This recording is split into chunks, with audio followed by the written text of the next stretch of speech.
Hey everybody, Adam Johnson with DLeagueDigest.com for the D-League Rewind, and the D-League season's finally here. It tipped off this past weekend. We've had a number of great performances, including Briante Weber with the Sioux Falls Skyforce, had a triple-double against the Salt Lake City Stars, 14 points, 10 rebounds, 10 assists. Justin Harper, 24 points, 14 rebounds, and a win last night for the LA Defenders against the Santa Cruz Warriors. You also had Ray McCallum, 21 points, 10 assists, a double-double in the Grand Rapids Drive debut against the Canton Charge. And there are a number of great performances I'm omitting here because the real reason I wanted to make this video was to talk about the D-League's decision to move their games from YouTube to the Facebook platform. And this came as pretty much a shock to everyone else.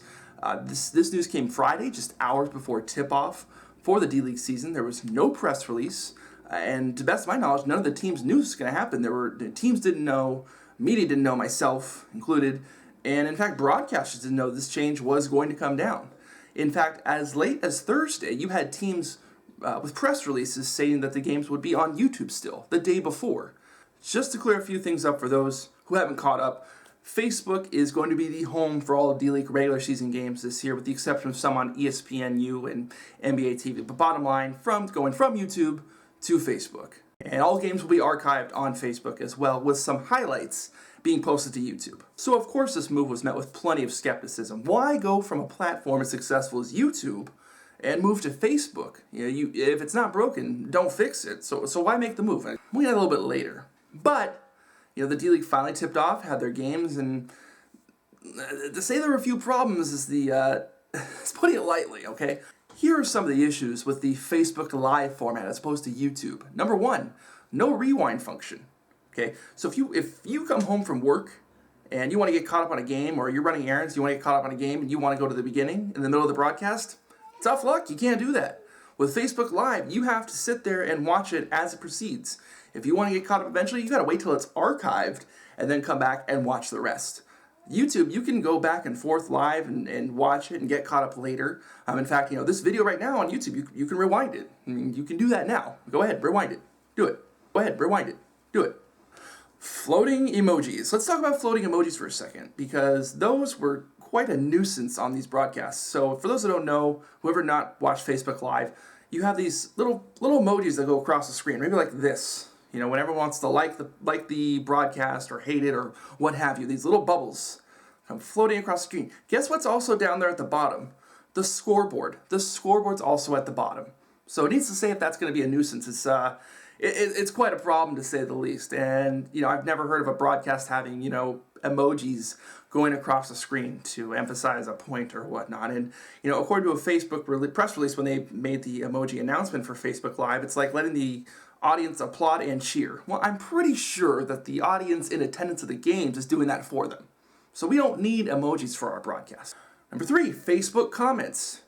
If you're streaming this on full screen or Chromecast, you get to see the comments as they appear on the live stream.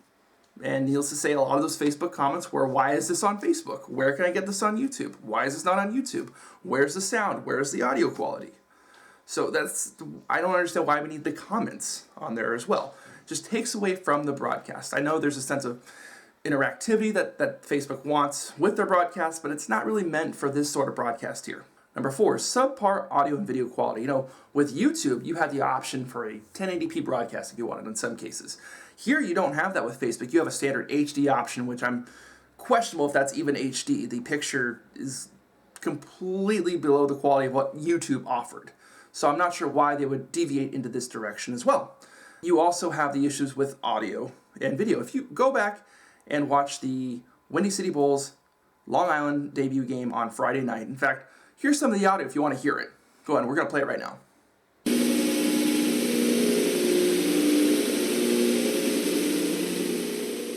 That's what you heard for the first 20 minutes of the game, was that static noise. 20 minutes of the game is what you heard.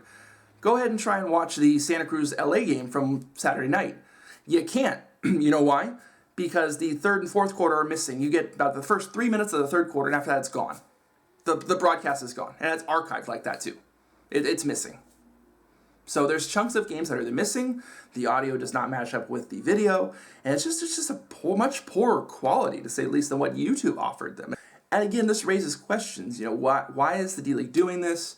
What was the protocol for this? When did they know they were going to make this move? Why weren't the arrangements made to maybe prepare properly? Why were teams left out in the dark? There's a lot of questions that come with this. So I think I have an idea of a reenactment as far as what may have occurred in a D-League office. Guys, we've done it. We're making the move to Facebook. Okay, but YouTube was fine, so why are we moving? It doesn't matter. It's going to be a great new platform for the D-League. Okay, so when do we tell the teams? We're not going to tell them. We're not? We're not going to tell them anything. Isn't that kind of important to let them know about the change?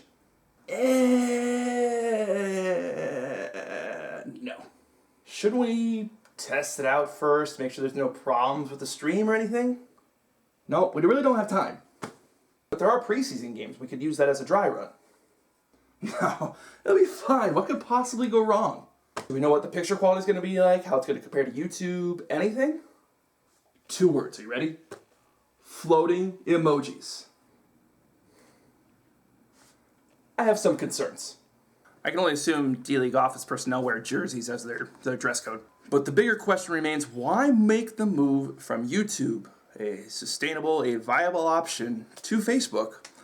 Couple reasons. One, they have more likes on Facebook than subscribers on YouTube. So naturally, if you promote it on Facebook, that platform, you're likely to get more exposure. Okay, fair enough.